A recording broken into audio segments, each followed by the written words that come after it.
उज्ज्वल यशाची उत्तुंग भरारीमध्ये तुम्हा सर्वांचं पुन्हा एकदा मनपूर्वक स्वागत।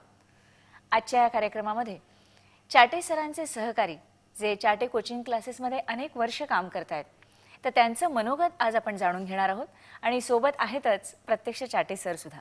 तुम्हा सर्वांचं मनपूर्वक स्वागत। समीप पंडित सर, चाटे कोचिंग क्लासेसशी तुम्ही कुठल्या अर्थाने संबंधित आहात? चाटे कोचिंग क्लासेसचा माझा जो संबंध आहे तो गेल्या 4 वर्षापासूनचा आहे। बर।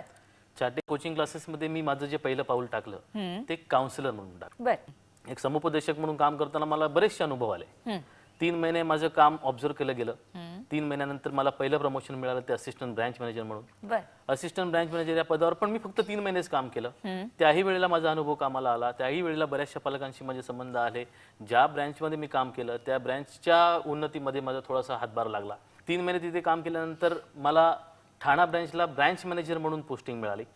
ठाणा ब्रांचला 1 वर्षाचं ब्रांच मॅनेजर म्हणून काम केलं आणि त्याच्यानंतर मला सरांनी झोनल कोऑर्डिनेटर म्हणून संधी दिली। आता माझ्याकडे आज आमच्या पश्चिम विभागाचे दादर आणि बोरिवली असे 2 झोन माझ्याकडे आहेत। बरोबर। तर या झोन मध्ये काम करताना टोटल ज्या माझ्याकडे या ब्रांचेस आहेत 21 ब्रांचेस माझ्या अंडर आहेत आणि त्या 21 ब्रांचेस वरचं जे काम आहे ते मॉनिटर करण्याचं बेसिकली माझं काम आहे। त्याच्यामध्ये मग अकॅडमिक्स येतं, तुमच्या मार्केटिंग ऍक्टिव्हिटीज येतात, त्याच्यामध्ये दुसरी गोष्ट तुमचं ऍडमिनिस्ट्रेशन येतं आणि ब्रांचची ऍक्टिव्हिटी सुरळीत चालते की नाही हे बघण्याचं महत्त्वाचं काम आमचं आहे। म्हणजे थोडक्यात सगळ्यावरती नियंत्रण हे तुमचं असतं ह्या 21 ब्रांचेस वरती। बरोबर आहे। कोऑर्डिनेटर कर, जसं माझी पोस्ट मला सांगितली की झोनल कोऑर्डिनेटर आहे। हा जो संपूर्ण झोन आहे त्याला कोऑर्डिनेट करून त्याचे जे काही प्रॉब्लेम्स असतील जर ते माझ्याकडून सॉल्व्ह करत नसतील तर ते सरांपर्यंत नेऊन सरांच्या मार्गदर्शनाखाली ते प्रॉब्लेम सॉल्व्ह करण्याचं काम माझं आहे।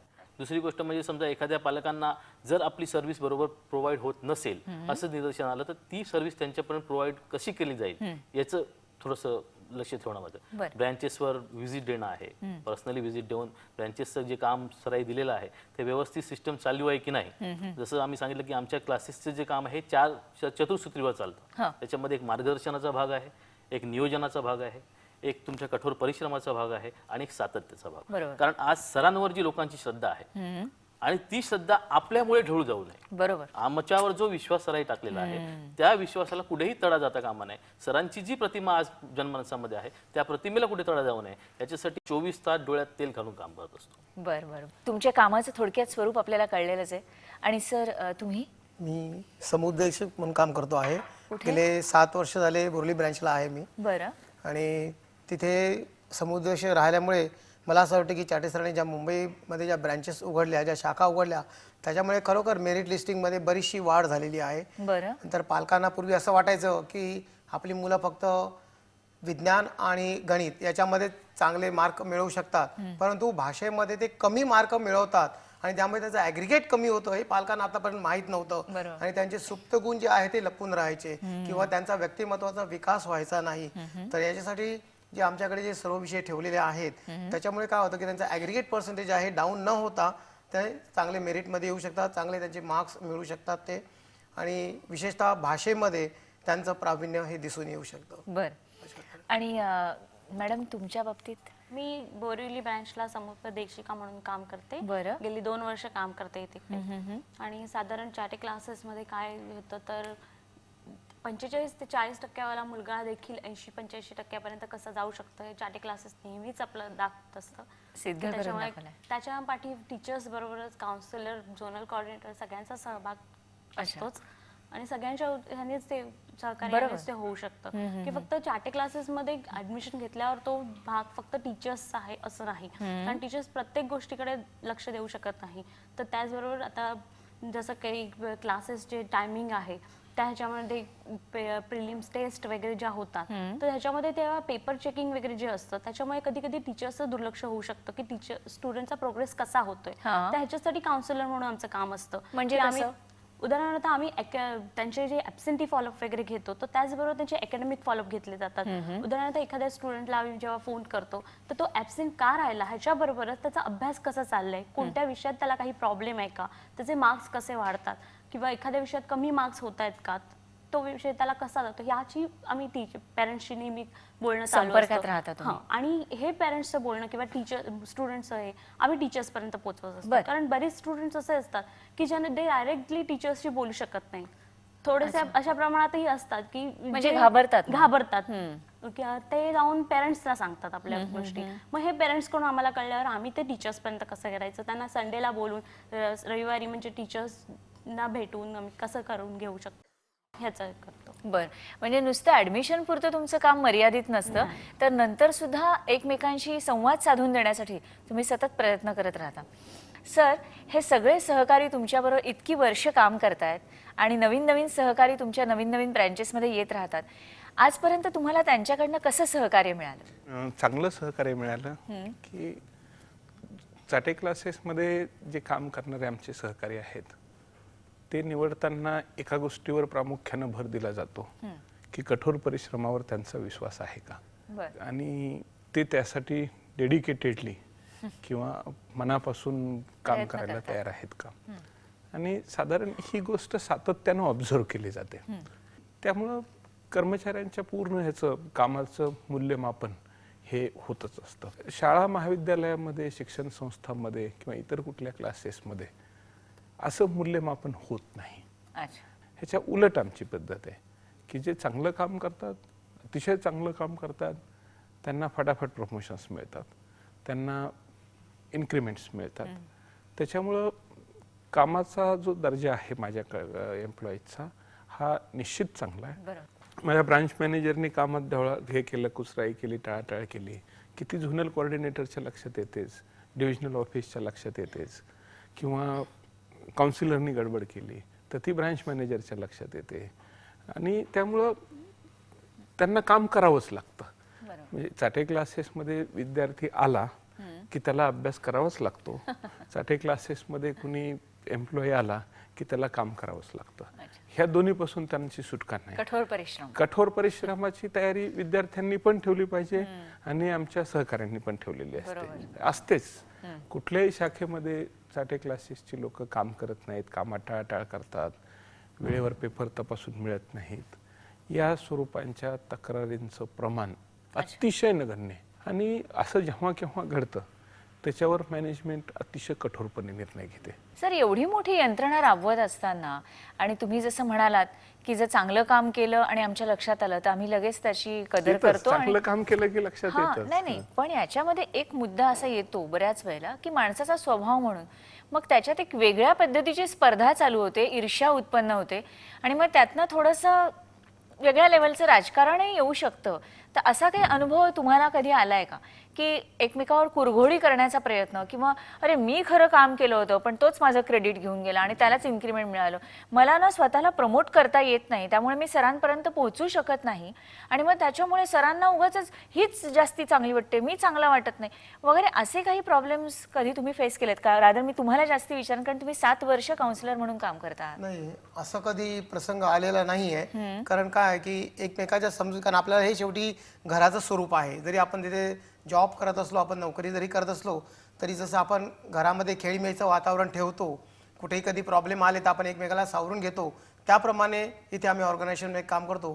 त्यामुळे असं कधी अजून प्रसंग तरी आलेला नाहीये. दुसरी गोष्ट मी त्याच्यामध्ये ऍड करायची असं तुम्हाला वाटेल की जरी आमच्या शाखेमध्ये वेगवेगळ्या लेवल्सवर वेगवेगळी माणसं काम करत असली तरी मी यांचा बॉस आहे, मी यांचा अधिकारी आहे, ह्या अधिकारीपणाची भावना आमच्यामध्ये नसते. मी झोनल कोऑर्डिनेटर आहे म्हणून मी काउन्सिलरशी बोलायचं नाही किंवा त्याच्यामध्ये आणि माझ्यामध्ये काही कम्युनिकेशन गॅप निर्माण व्हावा अशी परिस्थिती नसते. इनफॅक्ट जेव्हा आम्ही ब्रँचला व्हिजिट देतो तेव्हा आम्ही ब्रँच मॅनेजरच्या कॅबिनमध्ये बसण्यापेक्षा आम्ही काउन्सिलरच्या जवळ जाऊन आधी बसतो.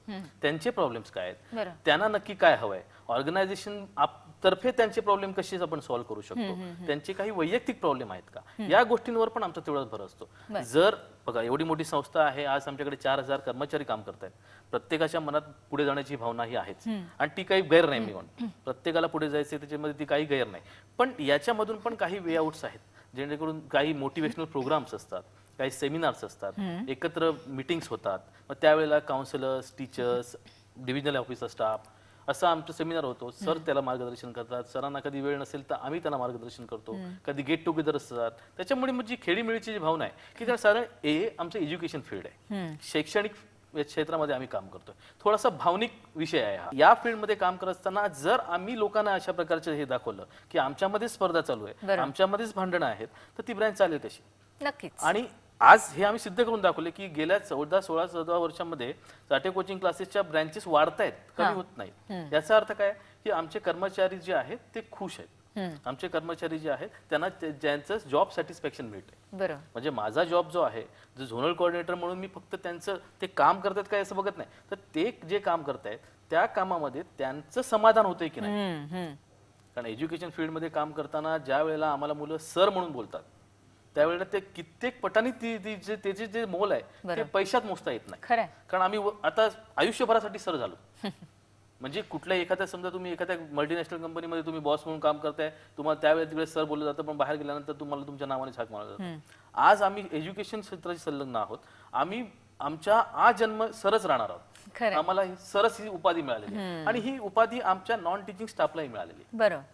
जेव्हा विद्यार्थी समोर येतो, जेव्हा विद्यार्थी आमच्या पायाला स्पर्श करून आमचा आशीर्वाद घेतो, त्यावेळची जी भावना आहे त्या भावना शब्दात व्यक्त करता येण्यासारखं नाहीये. आणि त्याच्यामुळे मग तो माणूस समुपदेशक म्हणून काम करतोय, तो माणूस जनरल मॅनेजर म्हणून काम करतोय, तो माणूस ब्रँच मॅनेजर म्हणून काम करतोय, की तो माणूस शिक्षक म्हणून काम करतोय. हुद्द्याला महत्व नाही. प्रत्येकाला प्रत्येकाची कामं वाटून दिलेली आहेत. तो ती कामं व्यवस्थितपणे करतो, पार पाडतो.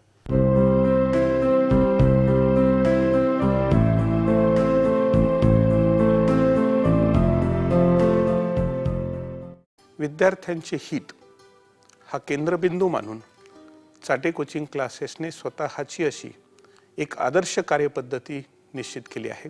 चाटे क्लासेसच्या या आदर्श कार्यपद्धतीमुळे क्लासला येणाऱ्या प्रत्येक विद्यार्थ्याच्या अभ्यासात लक्षणीय सुधारणा आणि टक्केवारीत प्रचंड वाढ होते. आपला पाल्य 8वी ते 12वी या वर्गांमध्ये शिकत असेल तर चाटे क्लासेसमधील प्रवेशासाठी चाटे क्लासेसच्या जवळच्या शाखेत अवश्य संपर्क साधा.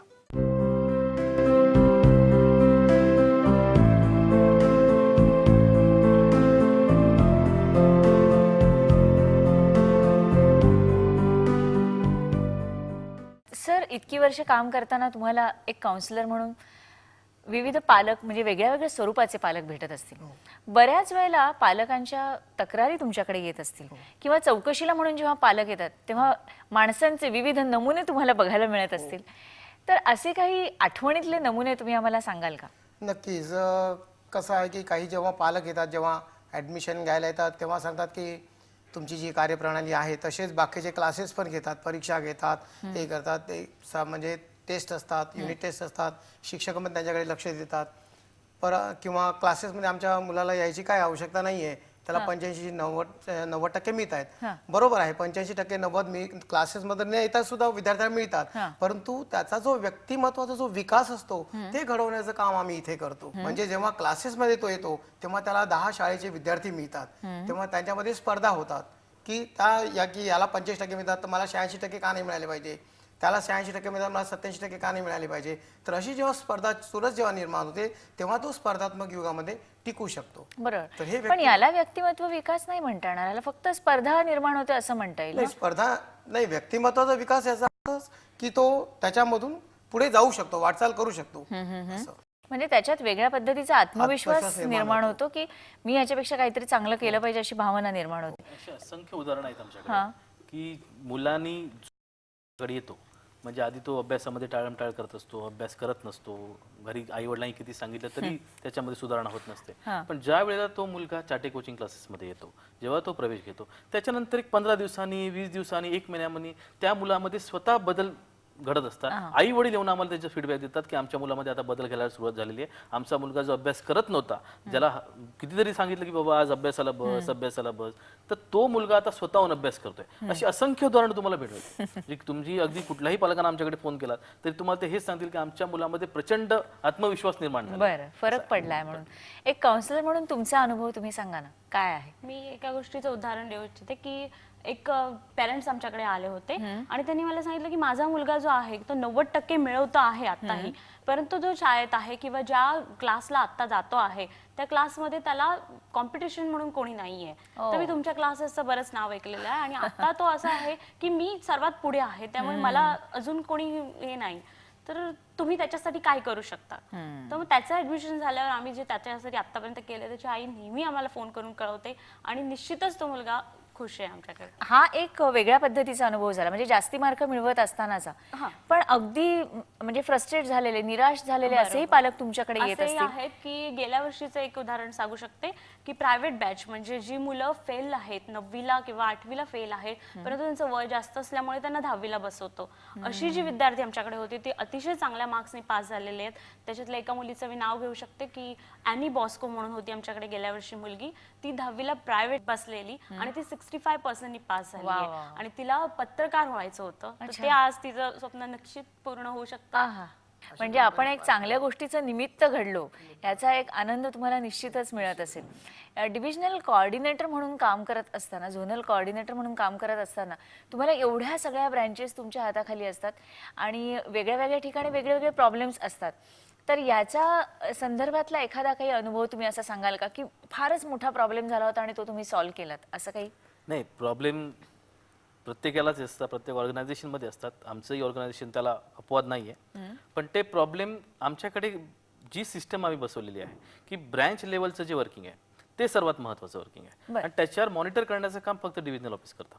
त्याच्यामुळे असा कुठला प्रसंग आमच्याकडे आलेला नाही की ते फार मोठं काहीतरी झालंय आणि त्याच्यामध्ये आम्हाला हस्तक्षेप घेऊन करून काहीतरी करावा लागलेला आहे. असा कधी प्रसंग आलेला नाहीये की सडनली कोणी आज तो एम्प्लॉई आमच्याकडे काल होता आज नाहीये आणि त्याच्यामुळे फार असा काही फरक पडलाय, तसं नाही. कारण आमच्याकडे जी सिस्टम जी आहे त्याच्यामध्ये एम्प्लॉयमेंट प्रोसेस ही कंटिन्युअस आहे. म्हणजे आज समजा मी झोनल कोऑर्डिनेटर आहे तर माझं असिस्टंट किंवा माझी जागा घेणारा माणूस दुसरीकडे तयार होतोय. बरोबर. त्याच्यामुळे मी आज चाटे कोचिंग मध्ये आहे की नाही त्याच्यामुळे प्रॉब्लेम निर्माण होणार नाही. म्हणजे माणूस इथे थांबलाय की गेलाय याच्यामुळे चाटे कोचिंग क्लासेसला कधीही फरक पडला नाही आणि कधीही फरक पडणार नाही. त्या रीतीची सिस्टम चालू आहे. त्याच्याप्रमाणेच डिव्हिजन ऑफिस काम करत असतं. इनफॅक्ट डिव्हिजन ऑफिसचंच काम हे आहे की ज्या ठिकाणी ते जो एम्प्लॉई तिथे काम करतोय त्याचा सबस्टिट्यूट निर्माण करणं. बरोबर. आपल्यासारखाच एक माणूस निर्माण करणं मला वाटतं चाटे सरांनी स्वतःपासूनच सुरू केलंय. कारण नाहीतर त्यांनी जी काही औरंगाबादमध्ये स्वतःच्या घरामध्ये एक छोटीशी शिकवणी वर्ग चालू केला होता, त्याचं एवढं मोठं स्वरूप जे काही निर्माण झालं ते केवळ त्यांनी आपल्यासारखीच इतर माणसं तयार केली म्हणूनच झालंय. सर, मला नेहमी हा प्रश्न पडतो की माणूस यशस्वी होतो पण तो एकटा यशस्वी होतो.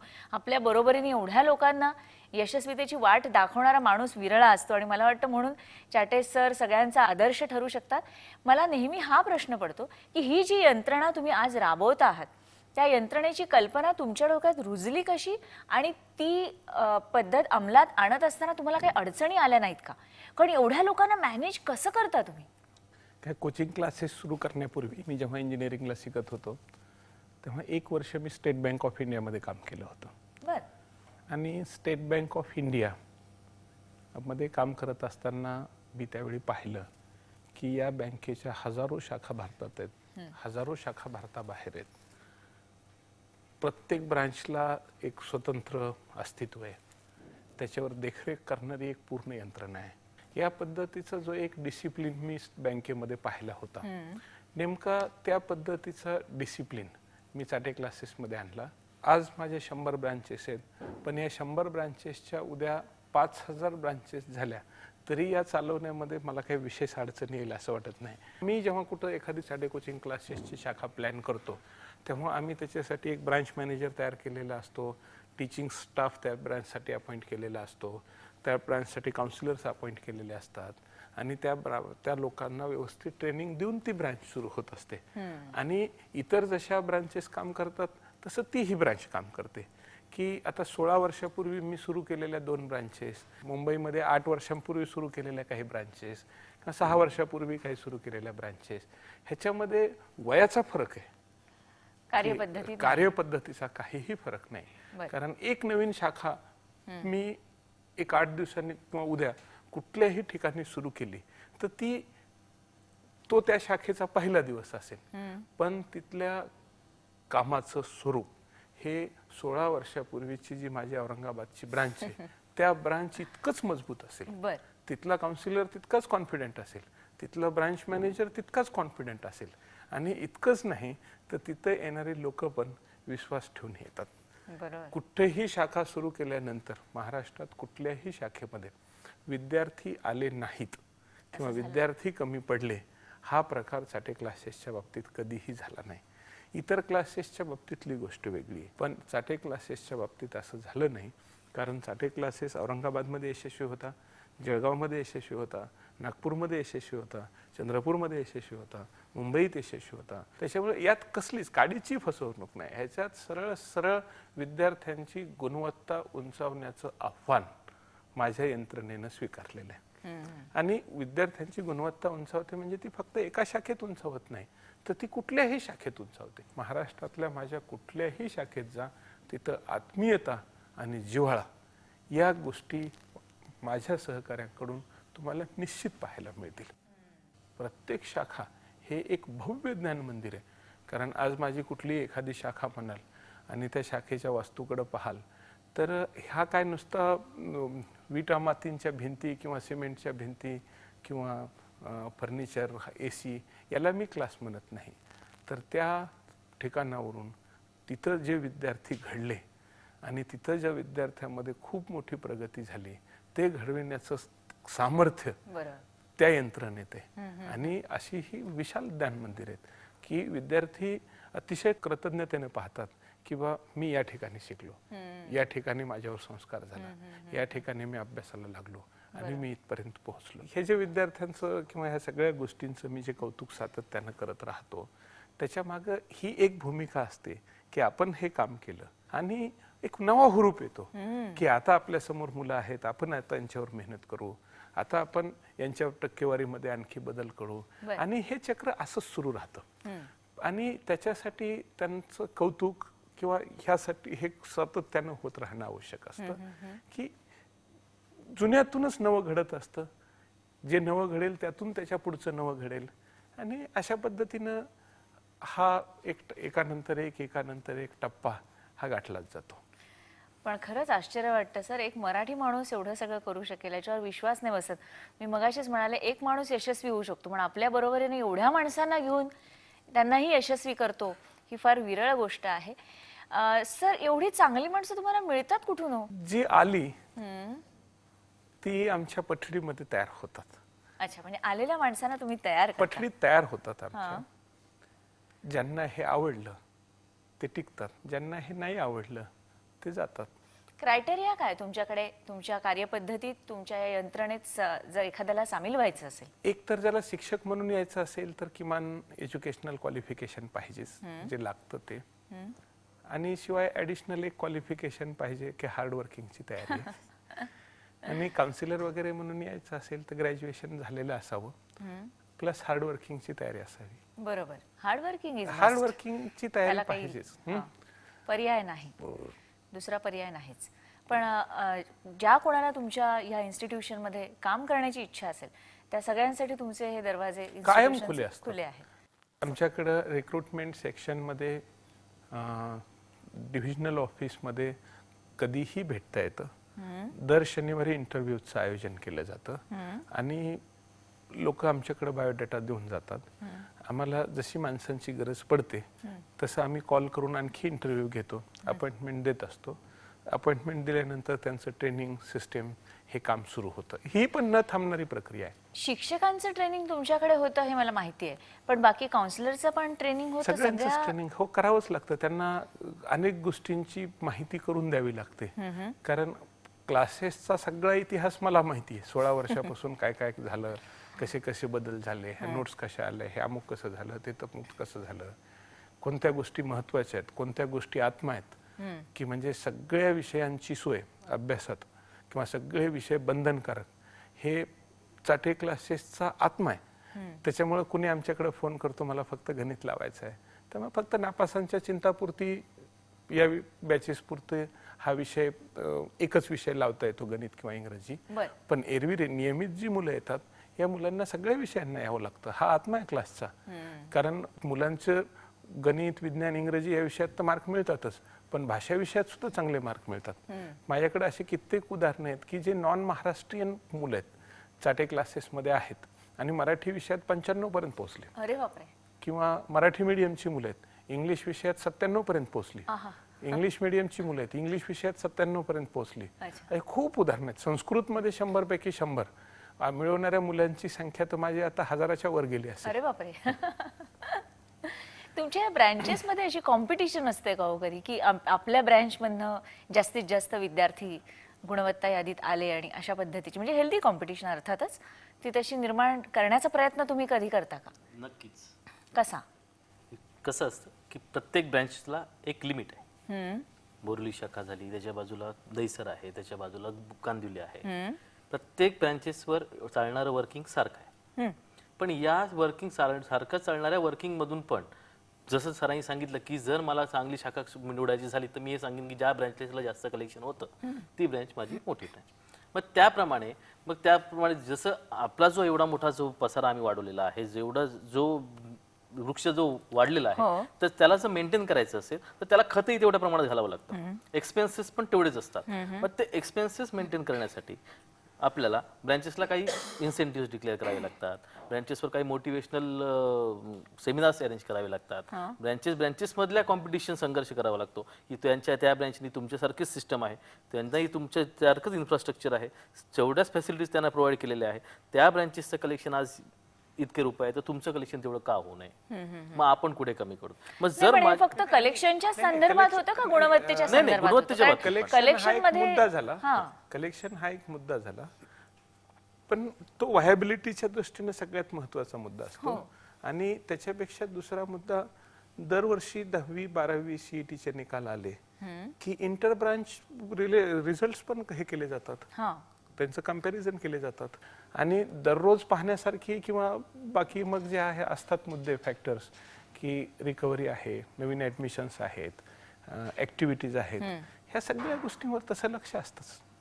एक अभ्यासाच्या दृष्टिकोनातनं तर तुम्ही प्रयत्न करताच त्यांच्या प्रगतीसाठी, पण एक व्यक्तिमत्व विकास मगाशी सर म्हणत होते, तर त्याच्या संदर्भाने मला विचारायचं की एखाद्या मुलाचा काहीतरी बेसिक घरगुती प्रॉब्लेम असतो ज्याच्यामुळे तो अभ्यासावर लक्ष केंद्रित करू शकत नाही किंवा नाही तेवढंच लक्ष देऊ शकत नाही. त्याचे काहीतरी घरचे प्रॉब्लेम असतात, त्याचं काहीतरी वेगळं टेन्शन असतं, मानसिक काही प्रॉब्लेम असू शकतात, शारीरिक असू हो, शकतात. आमच्याकडे या संदर्भात अभ्यासात डिस्टर्ब झालेल्या, म्हणजे मुलगा अभ्यास करत नाही, आम्ही प्रयत्न करतोय, असं जवळजवळ अनेक केसेसमध्ये, जवळजवळ 25% केसेसमध्ये त्याच्या आईवडिलांचा घटस्फोट हे एक प्रमुख कारण आमच्या निदर्शनाला आलेलं आहे. आणि अशा वेळी मग आम्ही त्यांना बोलावून किंवा तुम्ही वेगळे व्हा किंवा एकत्र राहा, हा आमचा मुद्दा नाही. आमचा मुद्दा आहे की तुमच्यामुळं मुलाचा त्रास होऊ नये आणि मुलगा अभ्यास करेल या गोष्टीवर लक्ष द्या. अशा पद्धतीनेही प्रयत्न करतो. पण काय होतं, जर कुटुंबातच प्रॉब्लेम असेल, जर कुटुंबातच काही हे असेल, गडबड असेल, तर त्या मुलाचा अभ्यास करून घेणं खूप अवघड आहे. पण तरीही अशा सुद्धा केसेसमध्ये अनेक मुलांच्या बाबतीत आम्ही जे प्रयत्न केलेले आहेत त्यांना बऱ्यापैकी यश आलेले आहे. या निमित्तानं तुम्ही पालकांना काय सांगू इच्छा? पालकांना एकच सांगेन की तुमच्या मुलाच्या भवितव्याच्या दृष्टीनं आज तुम्ही कसे आहात आणि उद्या तुमच्या मुलानं कसं राहावं याचा जर तुम्ही गांभीर्यानं विचार केलात तर शिक्षण ही एकच गोष्ट आहे की दर्जेदार शिक्षण तुमच्या मुलाला चांगला भविष्यकाळ देऊ शकतं. तुम्ही त्याच्यासाठी पैसा ठेवलात तो काय 2 दिवसात खर्च करून टाकेल, पण तुम्ही जर त्याच्यासाठी त्याला योग्य ज्ञान आणि कौशल्य दिलेलं असेल तर आयुष्यभर तो यशस्वी होईल. कुठेही नाणं टाकलं तरी ते वाजणार. कुठेही नाणं टाकलं तरी वाजणार. खरंय. उज्ज्वल यशाची उत्तुंग भरारीमध्ये आज समीप पंडित सर, नारळे सर आणि मिस्त्री मॅडम इथे आल्या, स्वतः चाटे सर इथे आले आणि त्यांच्या कार्यपद्धतीबद्दल, ते विद्यार्थ्यांच्या गुणवत्तेत वाढ होण्यासाठी जे प्रयत्न करतात त्याच्याबद्दल, एकंदरीत चाटे कोचिंग क्लासेसची जी कार्यप्रणाली आहे त्याबद्दलची पूर्ण सविस्तर माहिती मिळाली, त्याबद्दल मी तुम्हा सर्वांचे मनःपूर्वक आभार मानते. धन्यवाद.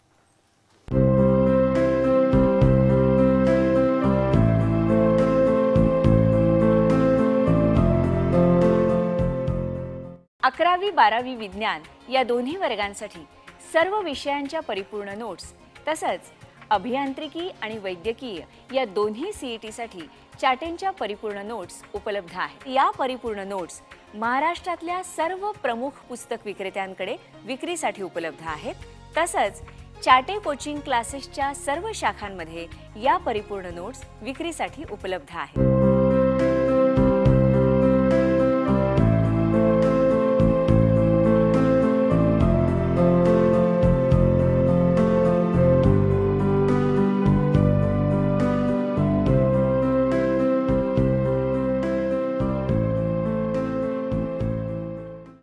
नमस्कार. उज्ज्वल यशाची उत्तुंग भरारी या कार्यक्रमात तुम्हा सर्वांचं मनपूर्वक स्वागत. चाटे कोचिंग क्लासेसच्या महाराष्ट्रात जवळजवळ 100 शाखा आहेत. कामाची व्याप्ती वाढली, संख्यात्मक वाढ झाली की गुणात्मक दर्जा घसरतो असं बऱ्याच वेळा आढळून येतं. पण चाटे कोचिंग क्लासेसच्या बाबतीत मात्र असं झालेलं दिसत नाही. याला कारणं काय आहेत? यामागे ते कोणती यंत्रणा राबवतात, कार्यपद्धती अंमलात आणतात, हेच जाणून घेण्यासाठी आजच्या या कार्यक्रमात आपण काही जणांना आमंत्रित केले. त्यापैकी आहेत बोरिवली शाखेच्या शाखा व्यवस्थापिका भारती रेड्डीज, नमस्कार. गांधीनगर शाखेच्या व्यवस्थापिका प्रज्ञा गुरुंग, नमस्कार. आणि बोरिवली शाखेच्या समुपदेशिका दीप्ती संखे. आणि यांच्या सगळ्यांच्या बरोबर प्रत्यक्ष चाटे सर देखील आज इथे उपस्थित आहेतच. नमस्कार. तुमच्या सगळ्यांचं इथे मनपूर्वक स्वागत. आज मुद्दाम हेच जाणून घ्यायचंय की संख्यात्मक वाढ झाली की गुणात्मक दर्जा घसरतो आणि तुम्ही तो घसरू दिलेला नाही. उलट दरवर्षी तुमच्या क्लासमधनं गुणवत्ता यादीत येणाऱ्या विद्यार्थ्यांची संख्या वाढतेच आहे, विशेष श्रेणीमध्ये येणाऱ्या विद्यार्थ्यांची संख्या वाढते आहे. तर त्याच्यासाठी तुम्ही कोणती कार्यपद्धती अंमलात आणता आणि ती कशी अंमलात आणता त्याच्याबद्दल तुमच्याकडनं जाणून घ्यायचं. तुम्ही सांगाल? चाटे कोचिंग क्लासेसचं सगळ्यात महत्त्वाचं सूत्र म्हणजे आमची चतुसूत्री आहे की योग्य मार्गदर्शनासह सातत्यपूर्ण नियोजनबद्ध कठोर परिश्रम हाच उज्ज्वल यशाचा खरा राजमार्ग. ही जी चतुसूत्री आहे या चतुसूत्रीवर आधारितच आमचे क्लासेस चालतात आणि प्रत्येक शाखेमध्ये या चतुसूत्रीवर आधारित आम्ही सर्व कार्यपद्धती राबवतो. आणि त्याचप्रमाणे आमच्या ज्या कार्यपद्धती आहेत या कार्यपद्धतीत मी शाखा व्यवस्थापिका असल्यामुळे माझ्या शाखेमध्ये जे काही कार्य चालतं त्याचं व्यवस्थापन कसं चालतं हे बघण्याचं कार्य मी करते. यांनी जे चतुसूत्री सांगितली ती सविस्तर रूपात आम्हाला जरा समजावून सांगाल का? आपण ज्या वेळेला विद्यार्थ्याला प्रवेश देतो त्याच वेळेला आम्ही गेल्या वर्षीची त्याची मार्कशीट पाहतो. बर. आणि त्याच वेळेला आम्हाला एक अंदाज येतो की त्या विद्यार्थ्याला काय हवंय, अच्छा, कुठल्या विषयांमुळे त्याचे मार्क कमी होत आहेत किंवा त्याची प्रगती होत नाहीये. आणि त्या दिवसापासून आम्ही त्याची सुरुवात करतो. आपल्याकडे प्रत्येक विषय प्रमाणे टीचर्स असतात, क्लास टीचर्स असतात. आणि एकदा का त्या विद्यार्थ्याने प्रवेश घेतला की क्लास टीचर्सकडे त्याचं सगळं रेकॉर्ड म्हणजे शैक्षणिक सगळं त्याच्याकडे त्यांची जबाबदारी येते. बरोबर. आणि क्लास व्यतिरिक्त क्लास संपला घरी जायचं असं आपल्या चाटे कोचिंग क्लासेसमध्ये ती पद्धत नाही की विषया व्यतिरिक्त त्याचे मार्क्स कुठे जातात. तर त्यासाठी क्लास व्यतिरिक्त त्या विद्यार्थ्याला एक्स्ट्रा बोलवलं जातं, बसवलं जातं आणि त्याच्याकडे बसवून अभ्यास करून घेतला जातो. हे आपलं खास वैशिष्ट्य आहे. तुम्ही एक समुपदेशिका म्हणजे काउन्सिलर म्हणून काय काम करता? समुपदेशिका म्हणून आमच्या चाटे क्लासमध्ये जो विद्यार्थी प्रवेश घेण्यासाठी येतो त्याच्याबरोबर त्याचे पालक देखील येत असतात. बर. चाटे क्लासेस बद्दलची चौकशी करण्यासाठी.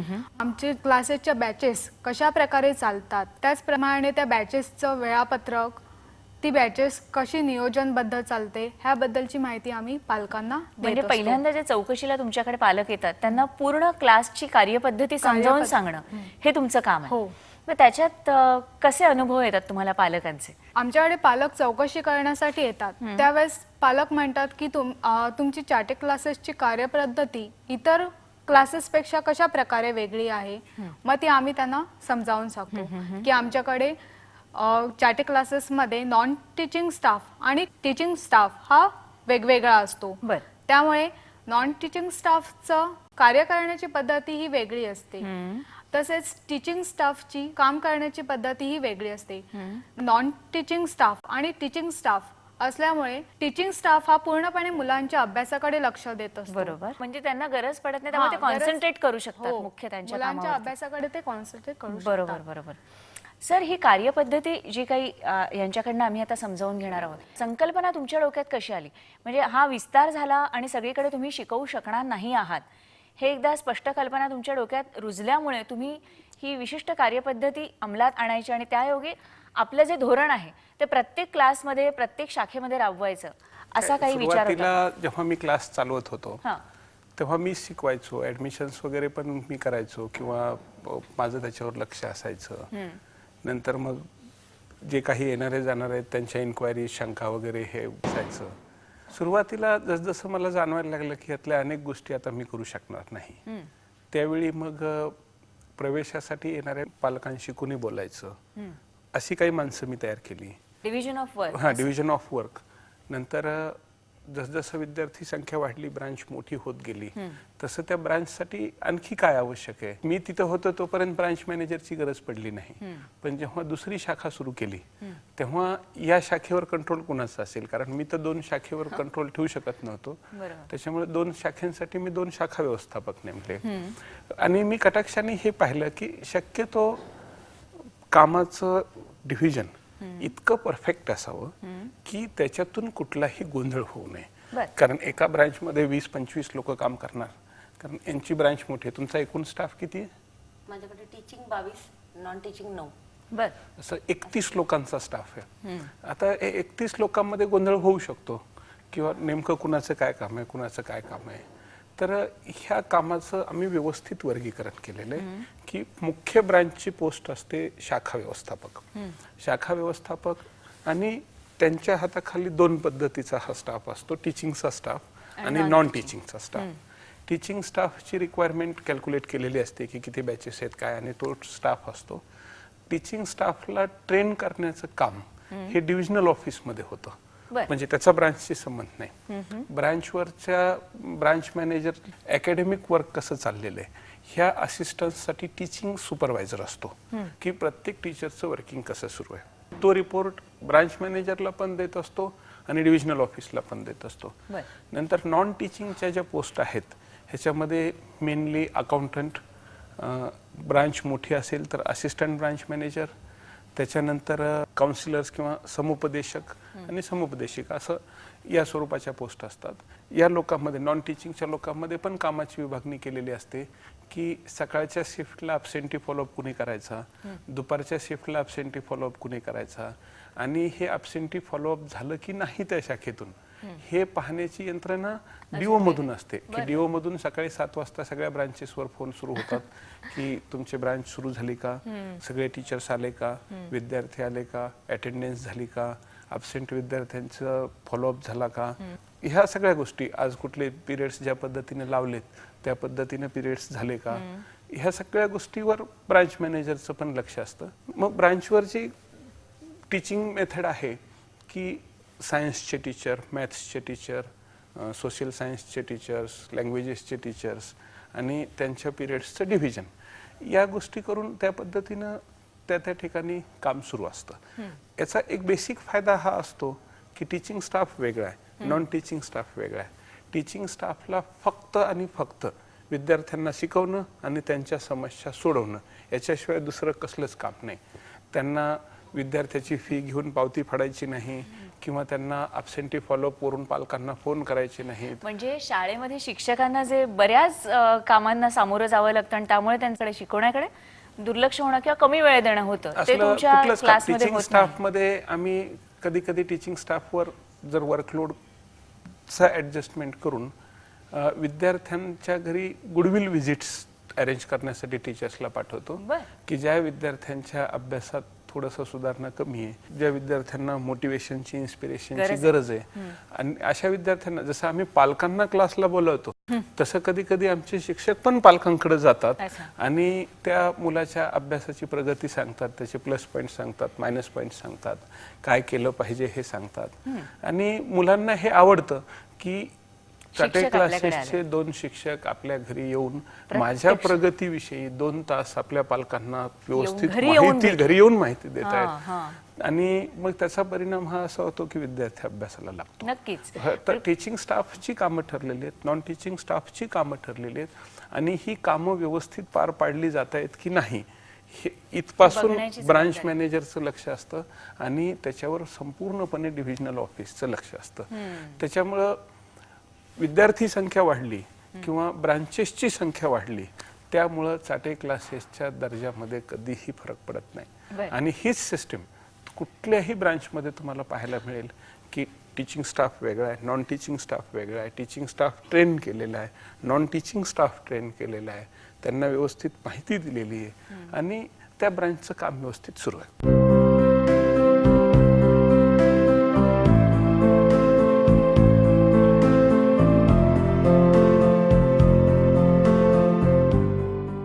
विद्यार्थ्यांचे हित हा केंद्रबिंदू मानून चाटे कोचिंग क्लासेसने स्वतःची अशी एक आदर्श कार्यपद्धती निश्चित केली आहे.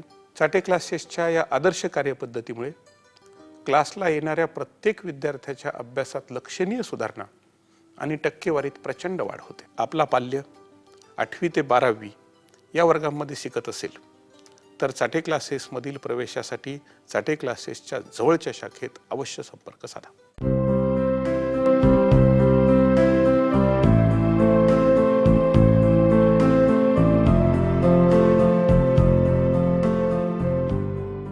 प्रत्येक ब्रांच सुरळीत चालते की नाही हे पाहण्यासाठी आम्ही पूर्ण महाराष्ट्राचे काही झोन केलेले आहेत. मुंबईत 4 झोन केलेले आहेत, दादर, बोरिवली, ठाणे, कल्याण. तसं पुणे एक वेगळा झोन आहे, कोल्हापूर वेगळा झोन आहे, नाशिक वेगळा झोन आहे, नंतर मराठवाड्याचा वेगळा झोन आहे, विदर्भाचा वेगळा झोन आहे. त्या प्रत्येक झोनमध्ये एक झोनल कोऑर्डिनेटर असतो की जो झोनल कोऑर्डिनेटर प्रत्येक शाखेमध्ये जाऊन तिथलं वर्किंग व्यवस्थित सुरळीत सुरू आहे की नाही याचा दर आठवड्याला रिपोर्ट हा डिव्हिजनल ऑफिसला देत असतो. किंवा या ब्रांचवर ह्या गोष्टी आहेत, या गोष्टी नाहीत. याच्यात इन्फ्रास्ट्रक्चर पाहणारी पण माणसं असतात की इथलं फर्निचर खराब होत आलेलं आहे किंवा या रूम्सला कलर केलं पाहिजे किंवा ह्या गोष्टीने पण पूर्ण यंत्रणा सजग असते. आणि प्रत्येकाला त्याचं काम वाटून दिलेलं असल्यामुळं कामाचा गोंधळ हा कुठल्याही शाखेत होत नाही. जो गणित शिकवणारा माणूस आहे त्याला बॅचेस निश्चित केलेले असतात की तुला एवढ्या बॅचला शिकवायचे, तो तेवढ्या बॅचला व्यवस्थित शिकवतो आणि तेवढ्या मुलांचा व्यवस्थित अभ्यास करून घेतो. जर विद्यार्थी संख्या जास्त असतील तर मग गणिताचे 2, 3, 4 असे शिक्षक वाढत जातात, पण कामाच्या दर्जात कधीच फरक पडत नाही. त्याच्यामुळे दर्जा हा कोचिंग क्लासेसचा कधीही खालावला नाही किंवा त्याच्याबद्दलचे आक्षेप फारसे आलेले नाहीत. आता ह्याच्यात अपवादात्मक जिथं जिथं काही प्रॉब्लेम आले त्या त्या ठिकाणी डिव्हिजनल ऑफिसमधून योग्य पावलं त्याच वेळेस उचलली जातात. बर, आताच सर म्हणाले की शक्यतो यंत्रणा ही इतकी व्यवस्थित बांधलेली आहे आणि कार्यपद्धती इतकी छान अंमलात आणली जाते आणि त्यावर लक्ष ठेवलं जातं की त्याच्यामुळे बहुतेक वेळा प्रॉब्लेम्स येत नाहीत. पण एक शाखा व्यवस्थापिका म्हणून अशा काही प्रॉब्लेम्सना तुम्हाला तोंड द्यावं लागलं असेल आणि त्यावेळी तुम्हाला एकंदरीत सहकार्य कसं मिळालं त्याच्या संदर्भात काही एखादा अनुभव? आम्ही ज्याला वर्किंग करतो किंवा काम करत असतो त्याला शाळेमध्ये जसं 35 मिनिटाचा एक पिरियड असतो किंवा 30 मिनिटाचा असतो. शिक्षक वर्गात येतात, मुलांची अटेंडन्स घेतात आणि त्यानंतर शिकवून पुन्हा दुसऱ्या वर्गावर जाण्याची त्यांची तयारी. याच्या मधला जो काळ आहे याच्यामध्ये शिक्षकाला फक्त 20 ते 25 मिनिटांचा वेळ मिळतो. परंतु शाखेमध्ये आमच्याकडे आम्ही 1 तासाचं एक लेक्चर लावतो. 1 तासाचं लेक्चर लावल्यानंतर शिक्षकाला मुलांची अटेंडन्स घेण्याची गरज लागत नाही, कारण ते काम आम्ही नॉन टीचिंग वर दिलेलं आहे. जर नॉन टीचिंगने हे काम केलं तर शिक्षकाला वर्गात जाण्यासाठी जर आम्ही 7ची वेळ सांगितलेली असेल आणि जर 7ला जर लेक्चर सुरू होतं तर शिक्षक वर्गात गेल्यानंतर पहिल्या 2 ते 3 मिनिटांमध्ये लेक्चर सुरू होतं आणि मुलांची जी ग्रीप असते किंवा मुलांचं जे लक्ष आपल्याकडे घ्यायचं, अभ्यासाकडे लक्ष वळवून घ्यायचं असतं, शिक्षकांना व्यवस्थितपणे करता येतं. त्यानंतर शिक्षकांना जे लेक्चर्स दिलेले असतात हे पण एवढे लिमिटेड असतात की त्याच्यामध्ये आता या वर्गात मी काय शिकवलं आणि दुसऱ्या वर्गात जाऊन मला काय करायचंय याचं प्रिपरेशन शिक्षकाचं आधीच झालेलं असतं. म्हणजे 8 तासाच्या ड्युटीमध्ये शिक्षकाला 8ही तास शिकवायची गरज लागत नाही. म्हणजे उरलेला जो त्याचा वेळ आहे 2 ते 3 लेक्चर्स घेतल्यानंतर जो उरलेला वेळ आहे तर या वेळामध्ये शिक्षक आपल्या दुसऱ्या दिवसाचं प्रिपरेशन व्यवस्थित करू शकतात आणि त्यासाठी विद्यार्थ्यालाही वेळ देता येतो शिक्षकाला आणि स्वतःचं प्रिपरेशनही व्यवस्थित करता येतं. आणि म्हणून कुठेही व्यवस्थापनात गोंधळ असा वाजत नाही. आणि प्रत्येकाचं शिक्षकाचा जो DPR असतो म्हणजे डेली प्रिपरेशन रिपोर्ट आणि त्याच्यानंतर त्याचा डेली वर्किंग रिपोर्ट, हे दोन्ही रिपोर्ट आम्ही चेक करतो. नाही म्हणजे मला कळलं नाही काय असतं ते. लेक्चरला जाण्यापूर्वी शिक्षक आपलं प्रिपरेशन करतो. प्रिपरेशन करतो म्हणजे तो DPR लिहितो, त्याचा डेली प्रिपरेशन रिपोर्ट, की त्या वर्गात जाताना मी काय शिकवणार, काय शिकवायचंय त्याची तो नोंद करून ठेवतो.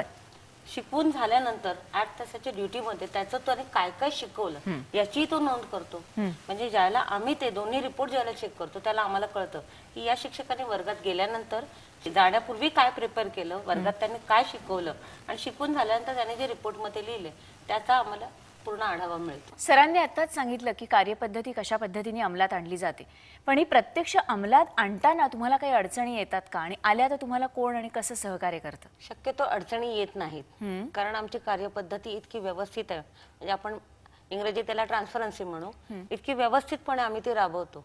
जसं उदाहरण सांगायचं झालं तर शाळेमध्ये आपण विचार केला तर 35 मिनिटाचं किंवा 30 मिनिटाचं एक लेक्चर असतं. त्या 30 मिनिटाच्या लेक्चरमध्ये शक्यतो शिक्षक वर्गात येतो, मुलांची अटेंडन्स घेतो आणि नंतर शिकवायला सुरुवात करतो. म्हणजे शिक्षकाला त्या 30 ते 35 मिनिटाच्या अवधीमध्ये फक्त 20 ते 25 मिनिटं शिकवण्याचाच वेळ मिळतो. बरोबर. आणि त्या 20 ते 25 मिनिटाच्या शिकवण्यामध्ये शिक्षक कितपत शिकवू शकतो, स्वतःला जर त्याच्यामध्ये ओतून शिकवायचं असेल तर शिक्षक किती डिवोशन त्याच्यात देऊ शकेल हे महत्वाचं असतं. परंतु आमच्या क्लासमध्ये प्रत्येकी 1 तासाचं लेक्चर असतं. म्हणजे सकाळी 7 वाजता जे आमचं लेक्चर सुरू होतं ते 7ला व्यवस्थित योग्य वेळेत सुरू होतं. परंतु तिकडे शिक्षकाला अटेंडन्स घेण्याची गरज राहत नाही, कारण हे काम आमचा नॉन टीचिंग स्टाफ करतो. म्हणजे शिक्षक ज्या वेळेला वर्गात 7 वाजता जातो त्याला सुरुवातीच्या 2 ते 3 मिनिटातच लेक्चरला सुरुवात होते आणि लेक्चरला सुरुवात एकदा झाल्यानंतर पूर्ण 1 तासाचं जे अंतर आहे तर ह्या 1 तासाच्या वेळेमध्ये शिक्षक व्यवस्थितपणे विद्यार्थ्यांपर्यंत पोहोचून त्याला आपलं जे काही शिकवायचं आहे, मग ते भाषा विषय असो, विज्ञान असो, गणित असो, कोणताही विषय असू दे, शिक्षक पूर्णतः मुलांपर्यंत पोहोचून ते शिकवू शकतो. गणिताचा विषय जर आपण पाहिला किंवा 9वी आणि 10वीच्या बाबतीत आपण भूमितीचा विषय, जॉमेट्रीमध्ये भूमितीचा विषय, याच्यात प्रमेय असतात. तर प्रमेय एका वेळेला जर मुलांच्या पर्यंत पोहोचायचं असेल तर कमीत कमी पाऊण तासाचा वेळ लागतो. जर ह्या पाऊण तासाचा वेळ शिक्षकाला व्यवस्थित मिळाला तर ते प्रमेय विद्यार्थ्यांच्या डोक्यात अगदी चपखल बसतं आणि विद्यार्थ्याला पुन्हा त्याचं घरी गेल्यानंतर पुन्हा त्याच्यात अडचण येत नाही. तर अशा प्रकारे शिक्षकाचं काम असतं. बरोबर. आता माझा जो शिक्षक काम करतो त्याला काम करत असताना सुरुवातीला 8 तासाची जी ड्युटी असते त्या 8 तासाच्या ड्युटीमध्ये 8 तास लेक्चर घ्यायचे नसतात. त्याच्यामध्ये तो 2-3 मॅक्झिमम असेल तर 4 तासाचे लेक्चर असतात. मग या 4 तासाच्या लेक्चर नंतर 4 तासाचे 4 लेक्चर झाल्यानंतर उरलेले 4 तास त्याला मोकळे मिळतात. मग या 4 तासामध्ये तो त्याचा डीपीआर तयार करतो. म्हणजे काय? आता डीपीआर म्हणजे डेली प्रिपरेशन रिपोर्ट. आता उद्याच्या लेक्चरला मी जाणार आहे तर या लेक्चरमध्ये मला काय शिकवायचंय याची तयारी तो आदल्या दिवशी करतो आणि त्याची नोंदही तो करतो. ही नोंदवही त्याच्याकडे असते. त्यानंतर लेक्चर घेतल्यानंतर पुन्हा संध्याकाळी 8 तासाच्या ड्युटीमध्ये त्याने काय काय काम केलं, कोणत्या वर्गावर कोणते लेक्चर्स घेतले याचा DWR म्हणजे डेली वर्किंग रिपोर्ट लिहिलेला असतो. हे दोन्ही रिपोर्ट ज्याला आम्ही चेक करतो त्याला आम्हाला शिक्षकांचं संपूर्णपणे लक्षात येतं की या शिक्षकाने काय प्रिपेअर केलं, त्याने वर्गात काय काय घेतलंय आणि त्यानंतर त्याने काय शिकवलं. हा संपूर्ण आढावा आमच्या नजरेसमोर येतो. त्यामुळे कुठेही गोंधळ होण्याची शक्यताच राहत नाही. मला तुम्ही सांगा मॅडम की चाटे क्लासेसशी तुमचा संबंध कधीपासून आला आणि कसा आला तो? माझा चाटे क्लासेसशी संबंध मे 99 पासून आला. आणि तो कशामुळे आला, कसा आला? तो कशामुळे म्हणजे मी नेहमी चाटे क्लासेसची ॲडव्हर्टाईज बघायची आणि माझी एक इच्छा होती आपल्याला नोकरी मिळाली तर किती बरं होईल. आणि त्यावेळेला म्हणजे मी MA आहे पण टीचिंगची वॅकन्सी नव्हती, पण मला एवढी आवड होती की मी टीचिंगची वॅकन्सी नसताना सुद्धा MA असून काउन्सलर म्हणून सुरुवातीला जॉईन झाले. 3च महिने मी काउन्सलरचं काम केलं आणि मला ऑफिसचा अंदाज आला आणि लगेच टीचरची वॅकन्सी झाल्या मी टीचिंग मध्ये गेले. आणि मग तेव्हापासून एक हिंदी टीचर म्हणून मी काम करत होते आणि टीचिंग मध्ये काम करत असतानाच म्हणजे मला बाकी खूप असं मुलांचं सगळं पर्सनली पाहणं, अभ्यास, सेल्फ स्टडी वगैरे खूप इंटरेस्ट होता, पालकांशी बोलणं. तर त्यामुळे मग मला 3 वर्षापूर्वी आता चाटे कोचिंग क्लासेस मध्ये शाखा व्यवस्थापक म्हणून प्रमोशन देण्यात आलं. 3 वर्षापासून गांधीनगर शाखेत मी शाखा व्यवस्थापक म्हणून काम करते. बरं, म्हणजे तुम्ही केलेल्या कामाचं चीज झालं असं म्हणायला हरकत नाही. चाटे क्लासेस मध्ये कोणालाही काम करणाऱ्या व्यक्तीला स्कोप मिळतोच. नक्कीच मिळतो. म्हणजे गुणवंत विद्यार्थ्यांना जास्ती मार्क मिळतात आणि काम करणाऱ्या लोकांना कामाचं सॅटिस्फॅक्शन. तुम्ही तिथे काउन्सिलर म्हणून काम करता, ह्या जसं म्हणाल्या तसंच तुमची काय अम्बिशन आहे, म्हणजे चाटे कोचिंग क्लासेस मध्ये कोण बनावं अशी काही? चाटे कोचिंग क्लासेस मध्ये मला टीचर म्हणून बनायला खूप आवडेल. हो, म्हणजे आता सर आहेत समोर, त्यांच्या समोर आपण लगेच बोलूया. तसं मी माझ्या क्लासेसच्या निर्णयामध्ये कधीही ढवळाढवळ करत नाही, कारण आता जसं भारती मॅडमनी सांगितलं तसं पूर्ण डेली वर्किंग रिपोर्ट्स हे प्रत्येक कर्मचाऱ्याचे आमच्याकडे ऑफिसमध्ये येत असतात. प्रत्येक ब्रांचच्या वर्किंगचं ॲनालिसिस करणारी, सिस्टम ॲनालिसिस करणारी माणसं असतात आणि ते त्यातून गुणवत्ता ठरवतात की यातल्या कुठल्या व्यक्तीला प्रमोशन दिलं जाऊ शकतं.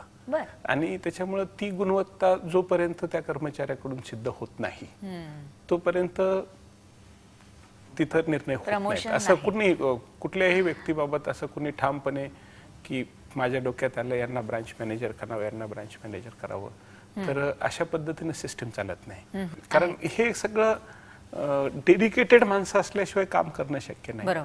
त्याच्यामुळं प्रत्येकाचं डेडिकेशन, प्रत्येकाची कमिटमेंट हे सगळं पाहून आणि प्रत्येकाचं वर्किंग रिपोर्ट पाहूनच प्रमोशन्स बद्दलचा विचार केला जातो.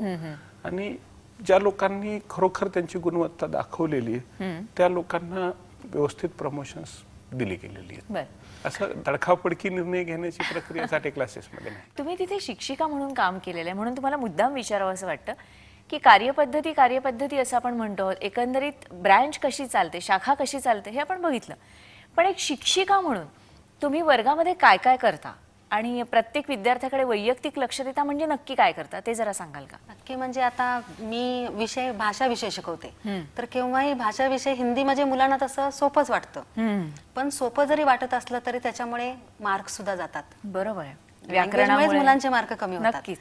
त्यामुळे जास्तीत जास्त मुलांना त्या विषयामध्ये इंटरेस्ट निर्माण कसा होईल ह्या पद्धतीने आपण मुलांना शिकवायचं. कधी कधी काय असतं, एखाद्या शिक्षकाचं टीचिंग खूप छान असतं पण ते मुलांपर्यंत पोहोचत नाही, आणि एखादं सामान्य टीचिंग असतं पण ते मुलांपर्यंत पोहोचतं. म्हणजे प्रत्येक मुलाच्या हृदयापर्यंत आपला आवाज गेला पाहिजे आणि ते त्याच्या मनामध्ये उतरलं पाहिजे असं टीचिंग केलं पाहिजे. तर ते मी नेहमी प्रयत्न तेच केला की मुलांचा चेहरा पाहून समजलं पाहिजे की आपण जे शिकवले हे मुलांना समजले की नाही, नुसतं मांडवलं त्यात हो हो. अच्छा, ते मला तेवढी पारख व्हायची. बरोबर. तुम्हाला एक शिक्षक म्हणून इथे चाटे कोचिंग क्लासेसमध्ये काही विशेष ट्रेनिंग दिलं जायचं का?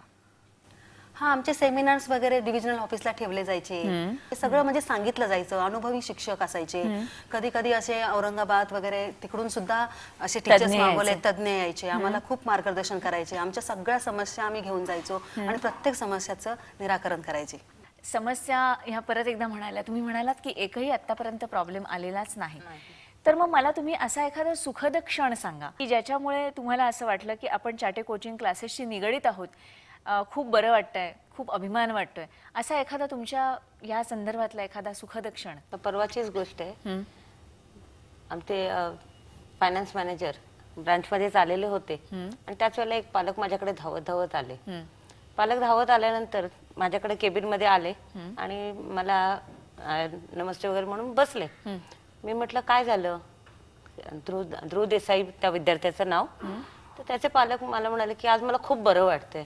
म्हटलं काय झालं असं, म्हणे नाही माझ्या मुलाला मॅथ्स मध्ये 75 मध्ये 74 मार्क्स मिळालेत आणि मी खूप खुश झालोय आज, आणि ते सांगण्यासाठी म्हणून मी तुमच्याकडे आले. हा एक सुखदच क्षण मी म्हणेन माझ्या आयुष्यातला. आणि असे अनेक क्षण आहेत की जिथे मुलांनी मला बऱ्याच वेळेला येऊन सांगितलं, जसं आम्ही या मॅडमनी सांगितलं की आम्ही सेमिनार शिक्षकांच्यासाठी घेतो, असे सेमिनार आम्ही विद्यार्थ्यांसाठी पण घेतो. हे जे सेमिनार आम्ही विद्यार्थ्यांसाठी घेतो त्याला प्रत्येक वेळेला असं असतं की क्लास टीचर टीचिंग करत असताना बऱ्याच काही गोष्टी विद्यार्थ्यांना सांगतात, परंतु प्रत्येक गोष्ट विद्यार्थ्यांच्या लक्षात येतेच असं नाही, किंवा ती गोष्ट त्यांच्या वहीमध्ये किंवा पेपरमध्ये ती इम्प्लिमेंट होते असं नाही. अशा वेळेला मग ज्यावेळेला आम्ही सेमिनार म्हणून ज्यावेळेला घेतो त्याला विद्यार्थ्यांना एक असं की आपल्याला इथे काहीतरी वेगळं सांगितलं जाणार आहे, आणि हे वेगळं सांगितलेलं त्यांच्या बरोबर लक्षात राहतं आणि त्याचं बरोबर ते आपल्या पेपरमध्ये उपयोग करतात. तसाच एक दुसरा विद्यार्थी, त्याचा आताच परीक्षा होती, सेमिस्टर एक्झाम्स होत्या, आणि आम्ही हिंदीचे सेमिनार घेतले होते. आणि हिंदीचा सेमिनार, मी हिंदी विषय शिक्षिका असल्यामुळे आम्हीही ते सेमिनार 98 ला मी सुद्धा शिक्षिकाच होते. 2002 ला मी ब्रांच मॅनेजर झाले. त्याच्या आधी मी एक्झाम डिपार्टमेंट सांभाळले, टीएस ची सांभाळली होती, म्हणजे काय टीचिंग सुपरवायझर. बरोबर. आणि त्यानंतर मी ब्रांच मॅनेजर झाले. म्हणजे प्रत्येक टप्प्याटप्प्याने मी पुढे गेले. नाही, ती आम्हाला माहिती नाही म्हणून म्हटलं प्रत्येक वेळी समजून घ्यावी लागते. प्रत्येक टप्प्याटप्प्याने मी पुढे गेलेली आहे की मी ज्याला लागले त्याला मी विषय शिक्षिका होते. कुठला विषय? हिंदी विषय. त्यानंतर मी एक्झाम इन्चार्ज झाले की आमच्याकडे प्रत्येक रविवारी ज्या परीक्षा होतात त्या परीक्षांचं पूर्ण महाराष्ट्रामध्ये एकाच वेळेला नियोजन केलं जातं. म्हणजे जर आज मुंबईमध्ये जर हिंदीचा पेपर असेल तर तो औरंगाबादला सुद्धा हिंदीचाच पेपर असेल, इतकं नियोजन आमचं असतं. मग या नियोजनासाठी तिथे एक्झाम इन्चार्ज असणं वेगळं गरजेचं असतं. मग आलेले पेपर बघणं, विद्यार्थ्यांच्या संख्येप्रमाणे तेवढे पेपर आहेत की नाही, ते पेपर नसतील तर त्याप्रमाणे आपण डिव्हिजनल ऑफिसकडनं ते पेपर मागवून घेणं, आणि मग मुलांना ते पेपर दिल्यानंतर त्यांच्या प्रश्नपत्रिका उत्तरपत्रिका घेणं, त्यानंतर मुलांना पुन्हा ते पेपर चेक करून मिळणं, वेळेत मिळणं, हे जेवढं गरजेचं असतं. त्यानंतर मग मला टीचिंग सुपरवायझर म्हणजे शिक्षक सुपरवायझरची पोस्ट मिळाली. ते केल्यानंतर मग मला ब्रांच मॅनेजरशिप मिळालेली आहे. म्हणजे असा टप्प्याटप्प्याचा माझा हा प्रवास प्रवास आहे. आहे आणि त्याच्यात तुम्ही अगदी पूर्ण आणि हा तरी समाधानी मी आहात. माझ्या हो निश्चितपणे मी समाधानी आहे, परंतु मी माझ्या विषयापासून दूर गेलेली नाही. हा. ज्यावेळेला असे सेमिनार्स होतात त्यावेळेला मी स्वतःहून त्याच्यात भाग घेते. विद्यार्थ्यांना माझ्या ज्या काही अनुभव आहेत ते मी माझे अनुभव विद्यार्थ्यांना सांगते की पेपर कसा लिहावा, त्या पेपरामध्ये काय त्रुटी असतात, परंतु त्या त्रुटींवर आपण कसं मात नियोजन करायची केलं असते. पाहिजे आणि त्याच्यातनं वेळेत पेपर कसा पूर्ण झाला पाहिजे. कारण भाषा विषय म्हटले की मुलं लिहितच जातात आणि शेवटी त्यांचा पेपर लिहायचा राहतो. मग ते वेळेचं नियोजन कसं असलं पाहिजे ह्या प्रकारचे सेमिनार आम्ही घेतो. तर तेच असे सेमिनार घेतल्यानंतर हिंदीचा पेपर झाल्यावर तो विद्यार्थी माझ्याकडे आला आणि त्याला मी विचारलं, कारण तो नॉन महाराष्ट्रीयन होता, हिंदीही त्याचा नाही, साऊथ इंडियन मुलगा होता श्रीनिवास म्हणून. तर त्या मुलाला मी विचारलं की तुझा पेपर कसा गेला. तो म्हणाला माझा आजपर्यंत कधीही हिंदीचा पेपर व्यवस्थित पूर्ण झाला नव्हता, तो आज झाला. अच्छा, म्हणजे हे जे समाधान आहे हे समाधान आम्हाला निश्चितपणे मिळतं. बरोबर. एक शिक्षिका म्हणून तुम्हाला आलेला एखादा चांगला अनुभव? मला एक अनुभव म्हणजे शिक्षिका असताना पण मी जी मुलं म्हणजे थोडी वीक असतील ना त्यांना संध्याकाळी क्लास व्यतिरिक्त एक तास सेल्फ स्टडीला बसवायची आणि त्यांच्याकडून अभ्यास करून घ्यायची. तर अशाच सेल्फ स्टडी मधल्या 10वीचा रिझल्ट लागल्यानंतर एका मुलीला 83 मार्क्स मिळाले आणि सायन्स साईडला अगदी 600 रुपयामध्ये गव्हर्नमेंट कॉलेजला तिला ऍडमिशन्स मिळालं.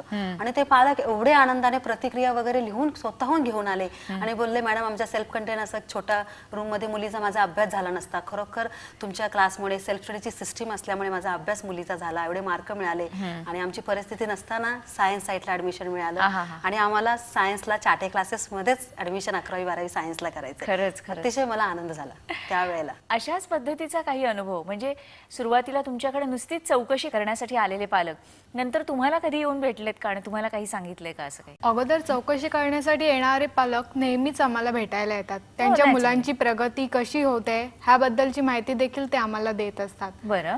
त्याचप्रमाणे जर कोणती अडचण त्या विद्यार्थ्याला शिक्षणामध्ये येत असतील तर ते देखील ते आमच्याकडे नाही बरोबर आहे, पण ती अडचण तुम्ही कशी मग पोहोचवता, काय करता त्याच्याबद्दल जरा माहिती हवी होती. जर एखाद्या पालकाला अडचण आली म्हणजे त्या विद्यार्थ्याला एखादा विषय समजला म्हणजे त्या विषयात काही डिफिकल्टी वगैरे असतील तर आम्ही त्या शिक्षकांपर्यंत पोहोचवतो. शिक्षकांना म्हणतो की ह्या विद्यार्थ्याला ही डिफिकल्टी आहे. मग तो मुलगा ते शिक्षकांकडे म्हणजे 1 तास 2 तास असं बसून ती डिफिकल्टी सॉल्व्ह करून घेत असतो. नाही मला असं आणखीन विचारायचं होतं. थोडंसं मी सांगेन की ज्यावेळेला आमचे काउन्सिलर एखाद्या विद्यार्थ्याचं ऍडमिशन करतात म्हणजे पालक पहिल्यांदा येतो तो काउन्सिलरकडे येतो आणि काउन्सिलरने आमच्या कार्यपद्धतीला ज्या वेळेला समजावून सांगतात त्यावेळेला पालकांना त्या काउन्सिलर बद्दल एवढा आत्मविश्वास असतो की माझ्याकडे असे काही पालक आहेत की त्यांच्या अडचणी असताना ते शिक्षकांना गाठण्याच्या आधी माझ्या काउन्सिलरचं नाव घेतात. म्हणजे जसं दीप्ती मॅडम आहेत या काउन्सिलर बोरिवली ब्रांचच्याच आहेत, तसं भाविका मॅडम म्हणून आहेत, राहुली मॅडम म्हणून आहेत. तर त्या पालक फोन करताना सांगतात राहुली मॅडम है क्या, मेरे बच्चे को ये तकलीफ है.